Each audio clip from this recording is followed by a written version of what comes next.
Remember when Trump promised that he would reveal what the New Jersey drones are on day one into his new term? Remember that? Still an awkward silence from the government about the New Jersey drone issue. Why is that? And of course, as always, we're going to analyze new, very interesting UAP footage in this video. And of course, I want to talk to you as well about some new interesting developments in the world of UAPs. Thank you so much for coming here. This is Tech Chasm. I'm your host Sebastian. So let's start. This here, for instance, is what he said 1 month ago. Good to see you. Can you comment on the drones that are flying around New Jersey ports? It seems like the American people have a big disconnect. The government knows what is happening. Look, our military knows where they took off from. If it's a garage, they can go right into that garage. They know where it came from and where it went. And for some reason, they don't want to comment. And I think they'd be better off saying what it is. Our military knows and our president knows. And for some reason, they want to keep people in suspense. I can't imagine it's the enemy, because if it was the enemy, they'd blast it out. Even if they were late, they'd blast it.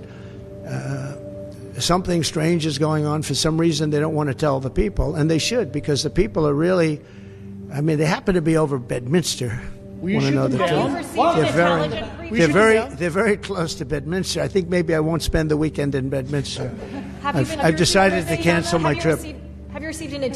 And now this is from Inauguration Day, where he signed a lot of executive orders, and this is what he had to say on that day regarding the New Jersey drones. There's a declaration of a national energy emergency. So you also That's a big one. You know what that allows you to do? That means you can do whatever you have to do to get out of that problem. And we do have that kind of an emergency. President Trump, at some point will you use your powers of the presidency to tell Americans who are concerned about drones? Yeah. A few weeks Good. ago, Yeah. what exactly I will. was happening? Can you tell us now? In fact, I'd like to know, because I just got here. What do you think? I just came here. I've been here for what, 15 minutes now. Do people listening, because this is going out live? And I got to read this letter too. Because of you, I found this letter. I can read it for you. It's interesting. Yeah, I know you would. Your father would too. But is it anything, these drones, is it anything that people need to be worried No, about? I think it's terrible. I would like to find out what it is and tell the people. And can you commit to some kind of... In fact, I'd like to do that. Could we find out what that was, Susie? Okay? Yeah, why don't we find out immediately? I mean, I can't imagine it's an enemy, or there would have been, you know, people would have gotten blown up all over. Maybe they were testing things. I don't know why they wouldn't have said what it was. They had a lot of them flying over Bedminster, which is interesting, right? Well, and that was 8 days ago, but still an awkward silence from the government regarding the New Jersey drones. Now, why could that be? I said previously on this channel, if we will not hear anything about the New Jersey drones, then there is only one reason why that is. Namely, that the truth would be so awkward, bizarre, weird, or frightening that the government doesn't want to say what the drones are, where they came from, and what they know about them. And the ones who follow this channel will also remember that many of the drone sightings showed very weird objects, anomalous objects, strange, bizarre objects that seem to defy explanation. Orb-like objects that don't really look like drones. So objects that look really more like UAPs. And if it turns out that many of these objects, or let's say a high enough percentage of these objects, are not man-made drones, or let's say objects of exotic origin, then how would the government explain this? So I immediately said, if we will hear silence from this new administration on the issue of the New Jersey drones, then something stranger is going on than just, oh, it's just hobbyists, it's just, I don't know, a foreign adversary, it's misattributions, misidentifications, and so on and so forth. So something more, something strange must be going on, especially from Trump. He did sign an executive order to release the JFK files. This is an unprecedented step of transparency, and yet an awkward silence on the New Jersey drones. The only reason why this could be is because the truth might be a bit too bizarre. And that's what I said already a few weeks ago, that the truth might be a bit too bizarre to just say it out without any problems. So maybe they are scrambling, maybe they are like behind the scenes trying to like, oh God, man, how are we going to communicate this? This is insane stuff. Meanwhile, pressure is growing on Trump to declassify UFO files. Chuck Schumer already a few days ago said, now do UFOs, after Trump signed the executive order to release the JFK files. And after Schumer posted this on X, more people now come forward backing this request, such as the famous Harvard scientist Avi Loeb. So the pressure seems to be growing on Trump to declassify UFO files, and maybe this is in some way linked to the New Jersey drones. And if that is the case, then we understand why this issue is so complicated and why it's going to be complicated to release this. Because, as I tried to say a few times, releasing UFO files is quite different from just releasing the JFK files. UFOs are on a whole different level of secrecy and on a whole different level of compartmentalization. So you can't just like sign an order like declassify the UFO files. Which ones?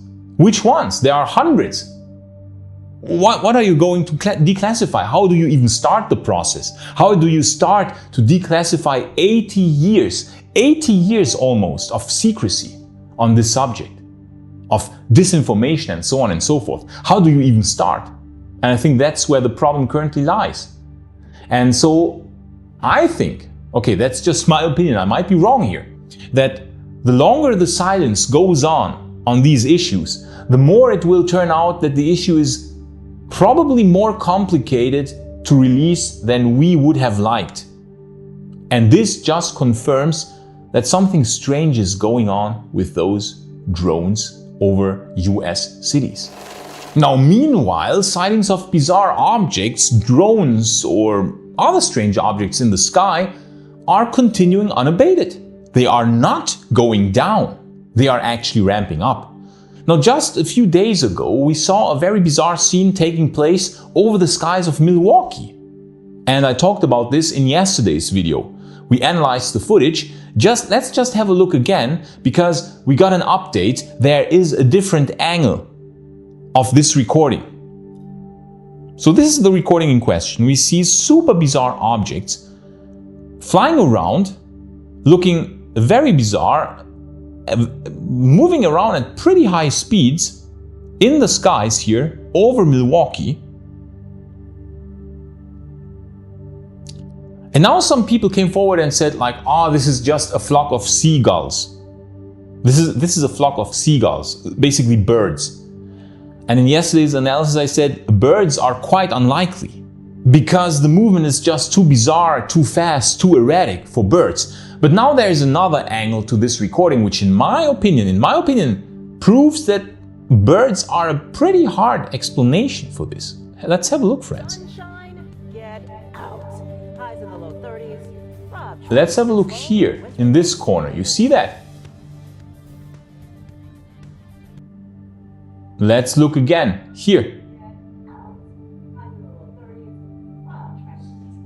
See these objects here in the distance? They appear from above the clouds. You can see here, they appear from above the clouds and move and disappear behind this pretty high-rise building here. So if these would be birds, do you really think you would see them from such a distance? Like this building here, friends, like this building here is pretty far away and it's pretty big, okay? Like this is a large building. So this is I would say 1 or 2 miles away from the point where the camera is filming.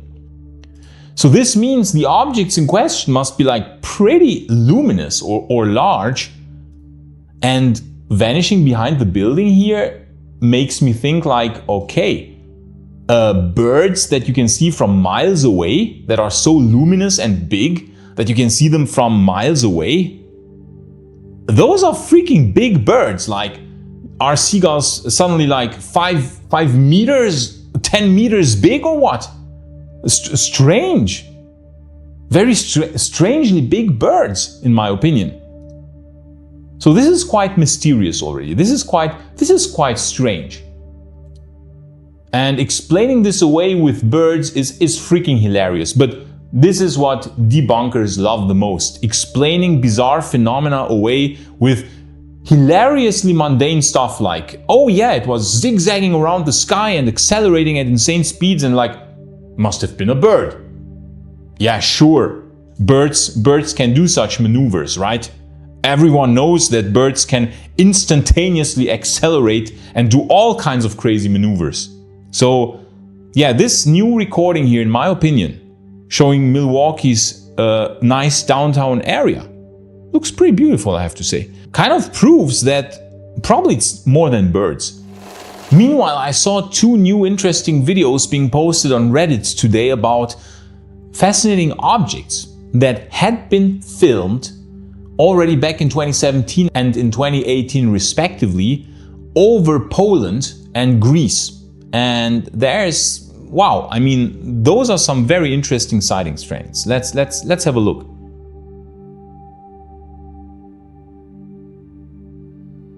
Wow. That's amazing.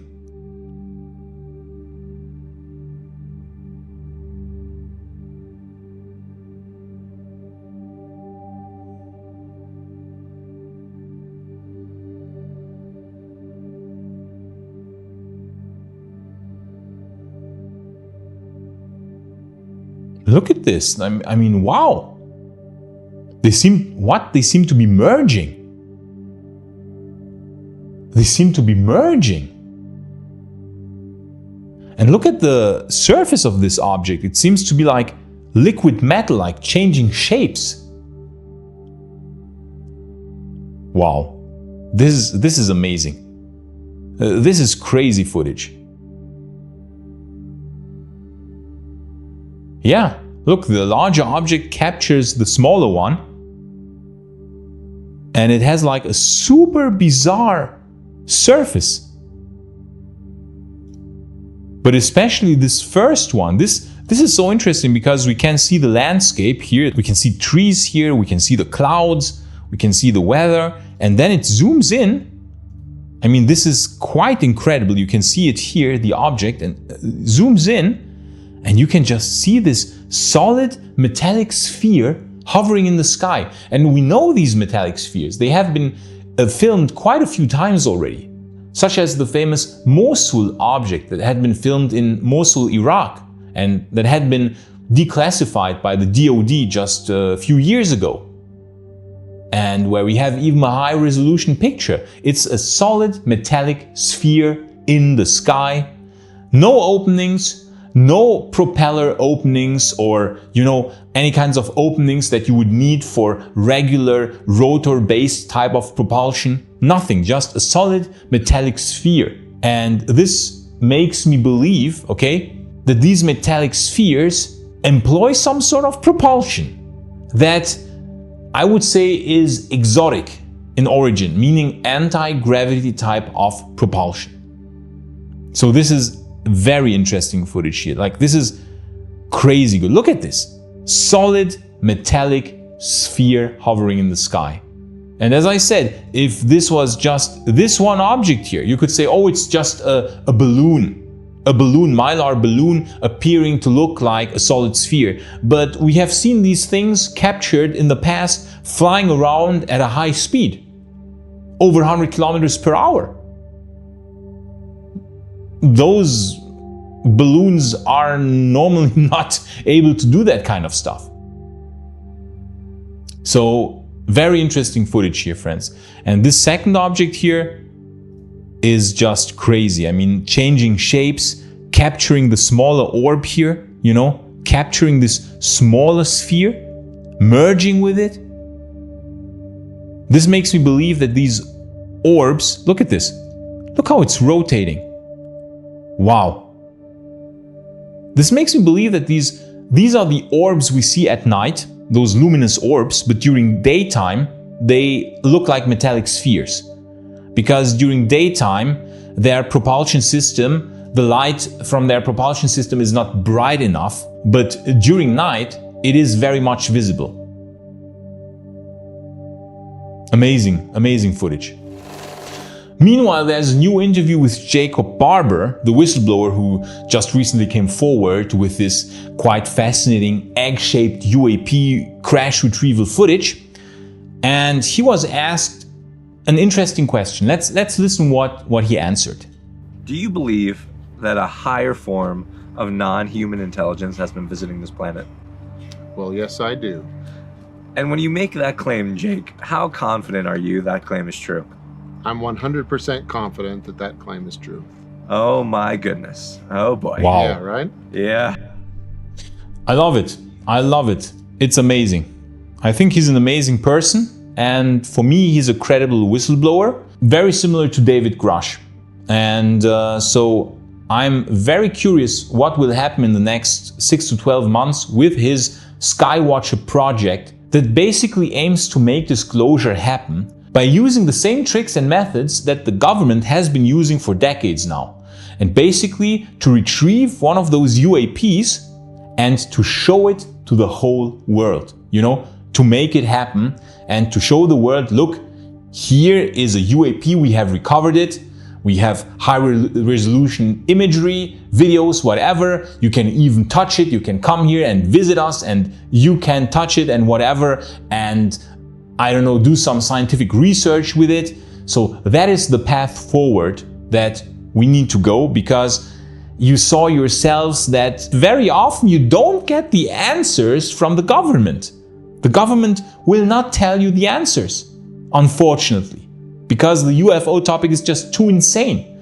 It's like an abomination, a monster that has grown over 80 years, that is so bizarrely compartmentalized and located in so many directions that you don't even know how you would start to disclose it. And therefore, the Skywatcher project is a very promising way forward, in my opinion, for disclosure. Now, meanwhile, some interesting new interviews dropped on News Nation, and Ross Coulthard interviews some other whistleblowers who had some interesting insider knowledge, apparently. And one of those whistleblowers is called John Blitch, and he had some very interesting and bizarre stuff to say what happened to him. Let's have a listen, friends. This is pretty crazy stuff. On the third floor of a split-level house, and it came through a sliding screen door. There was a deck out there, 3 stories up, no stairs down, and just walked right through the door, standing over me. And again, I was terrified, frozen, paralyzed to the bed. And I got a male presence vibe from this being, and he's just looking at me very intently and explaining to me, look, this body that you got, it is just a soul housing group. It's a brain housing group. And apparently this was a 7-foot-tall mantis being. I would like to play the whole segment, but I got already copyright claimed once by News Nation, so I don't want to test my luck. However, what he said is very bizarre and interesting, that he was apparently abducted by 7-foot-tall mantis-like creatures. You know, these abduction things are always something which I've struggled with.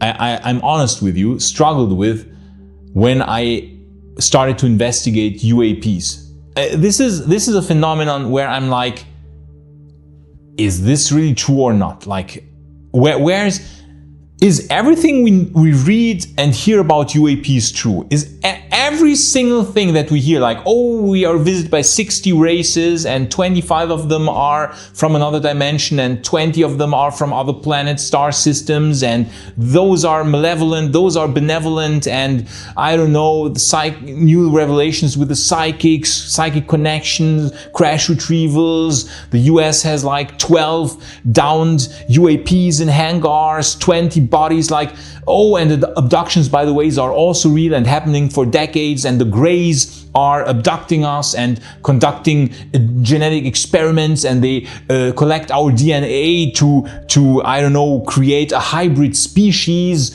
half Grey, half human. You know, are all these stories true? Are all these freaking stories true? Or is there BS at some point?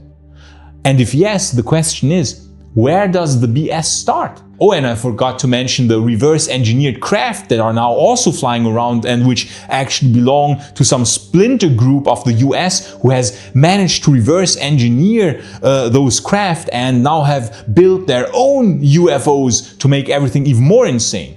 So, you know, there are so many bizarre stories in this subject that I don't know where the BS line, where's the BS line? Where is it? You know, a few years ago I thought like UFOs in itself are already BS. For me, the BS line was very, very clearly already beginning at the existence of UFOs. I was like, this is BS. But then I started investigating the topic with an open mind and I was like, wow, this is insane. This is probably actually true. Okay, step one, finding out that UFOs, the UFO phenomenon, is actually real. That was already pretty insane for me. When I was finding this out, like reading hundreds of cases, looking at hundreds of videos, photos, whatever, trying to analyze it, and came to the conclusion this stuff is probably real. But with this abduction phenomenon, I'm not sure. What is real there? Where does the BS start? What is explainable by, for example, sleep paralysis? Because what he's describing here, like he's not able to move, he's glued to the bed, sounds to me like sleep paralysis. And I'm not sure where the BS begins and where it ends. That's the fascinating thing with the UFO topic, friends. That's the bizarre thing about it. We don't yet know where the BS starts and where it ends. I suspect that UFOs are real. I suspect that there's a real core to all of this. However, what of all those thousands and millions of insane stories and bizarre things that we have heard now over the last decades, how many of those are real? I have no freaking idea. And I have always struggled, to be honest, with this abduction phenomenon, so I'm not sure if it is real. I will not exclude it per se, but I'm always struggling when I hear such things if it's not explainable by sleep paralysis. However, I will not exclude it per se, because the UFO topic has its way of surprising us with its sheer craziness, I would say. So until we don't know what's really going on, I will let this here. For me personally, I will classify it as low probability, okay? That's just my personal interpretation. I'm classifying this as low probability, but the existence of UFOs are for me very high probability. So I just wanted to show you this. What you make of this, how you interpret this, is of course very highly dependent on your personal view of the UFO phenomenon, and if you believe that such things really take place or not. Now here's something I wanted to show you, because we were talking about the egg-shaped UAP quite a few times in the past days and 1 week that Jake Barber had supposedly retrieved. And now the egg-shaped UAP is of course trending and everyone talks about egg-shaped UAPs, but they have been seen for a long time, as we know. And here's another interesting encounter that 2 police officers had with such an egg-shaped UAP back in 1993. Let's have a listen what they saw. Egg, a pear-shaped object with a glow inside. The officers were flying a Jefferson County police helicopter at the scene of a suspected break-in near Mutual Bank Road when they saw that egg, pear-shaped object. When the light at that time appeared on it, it just started floating towards the helicopter. The UFO, about the size of a basketball, began making loops while the officers did their best to keep them within sight, but not too close, as both chopper and whatever traveled at around 100 miles an hour. I know it was traveling at speeds I'd never seen before. Then suddenly, the UFO turned on its pursuer. It shot 3 fireballs out, and just the lights went out, and it come at us, and he turned the helicopter, and it was gone. The officers still don't know what it was they saw or what happened to it, but today GE employee Dwayne Hitchler was called in to fill a mysterious hole near where the encounter took place. There was no apparent reason for it to be there, Dwayne says the mysterious hole was just about the size of a basketball, just like the UFO. I believe that it was maybe an egg or something that was in the ground that hatched, and just came up out of the ground and took off. Once they returned to base, officers Graham and Downs made a full report to their commanding officer. There's no doubt in my mind that there was an object out there. What it is, I don't know. The lieutenant and his men say they simply don't know exactly what it was they encountered, but they remain largely skeptical of the existence of unidentified flying objects. I believe in this earth and people, and anything is possible. That's all I can say. The Air Unit's commander also said today that he is certain there is a very logical explanation for all of this. They just don't know what it is right now. Of course. At the Jefferson County Government Center, Michael Gargiulo, Channel 32 Of course, a very News. logical explanation for a basketball-sized egg-shaped object that can fly around without any propellers, being lifted up as if by magic and doing insane maneuvers without any visible form of propulsion. I'm very sure there is a logical explanation behind this, and you can see what stigma does. That is what stigma did. So these two officers, they saw something bizarre, which they couldn't explain, but of course they were super terrified to even mention the possibility that this could have been an alien craft of some sort, some exploratory alien craft, a small probe, We saw them many times now, like the silver spheres. So they were so terrified to even mention this possibility because of stigma. And that, friends, is what stigma does. That is why stigma sucks, and I'm very happy to see that 30 years later, after, this was in 1993, over 30 years later now, the stigma is slowly lifting and people feel more, encouraged to talk about such sightings. And I hope that this will persist and more people come forward with what they saw, strange things that happened, and not be so, afraid of this freaking stigma, like, oh yeah, this is certainly something from Earth. 100%, yeah, that makes sense. That makes sense. Like, we don't have such technology now, and we didn't have it back in 1993, okay? Certainly not. So this was a very interesting interview with those two police officers, which I found very relevant to the current situation with the egg-shaped UAP, which I wanted to share with you. So thank you so much for watching, friends. I would especially like to thank our Patreon supporters. Thank you so much for supporting this channel. And thank you, of course, so much simply for watching the videos. I really appreciate it. Have a wonderful day, friends, and see you in the next video tomorrow. Bye.